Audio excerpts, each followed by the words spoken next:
جب جسم سے روح نکلتی ہے تو جسم مردہ ہو جاتا ہے، ویسے ہی دل سے جب ایمان نکل جاتا ہے تو دل مردہ ہو جاتا ہے۔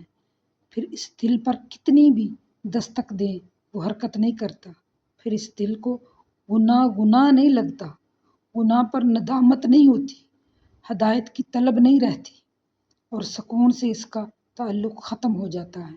پھر وہ جب بھی بے سکون ہوتا ہے تو مزید گناہ کرتا چلا جاتا ہے۔ کوشش کریں ہمارا دل کبھی مردہ نہ ہو، اسے وقتاً فوقتاً ایمان سے تازہ کرتے رہیں۔ ایمان سے تازہ کیسے کرنا ہے؟ اللہ سے اور اللہ کے رسول سے جڑے رہنا، قرآن اور حدیث سے جڑے رہنا۔ جب آپ قرآن اور حدیث سے جڑے رہیں گے، اللہ کے ذکر میں مشغول رہیں گے، پھر یہ دل کبھی بھی مردہ نہیں ہو سکتا۔ آپ ایمان کی جس بھی حالت میں ہیں، آپ اسے یہیں سے بڑھا سکتے ہیں، یہیں سے شروع کر سکتے ہیں۔ جب آپ اللہ سے اور اللہ کے قرآن سے جڑ جائیں گے تو آپ کا ایمان خود بخود بڑھنا شروع ہو جائے گا۔ لیکن ایمان ختم ہو گیا تو کہیں بھی دل پر مہر نہ لگ جائے، کیونکہ جب دل پر مہر لگ جاتی ہے پھر ہدایت نظر نہیں آتی۔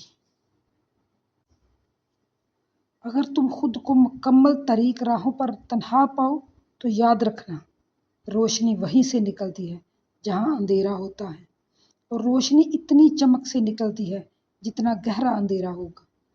ہو سکتا ہے تم اکیلے اس لیے ہو کہ وہ ساری روشنی اللہ نے صرف تمہیں ہی دینی ہو سکتا ہے اندھیرا مزید گہرا اس لیے ہو تاکہ روشنی ملنے پر تمہارے طریقے میں نکلے ہوئے آنسو اجالا بڑھنے پر موتی اور شبنم کی طرح چمک اٹھے۔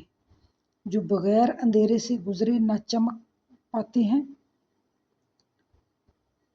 ہر اندھیرا ہار نہیں لگتا، کچھ اندھیرے جیت کی تیاری کے ہوتے ہیں۔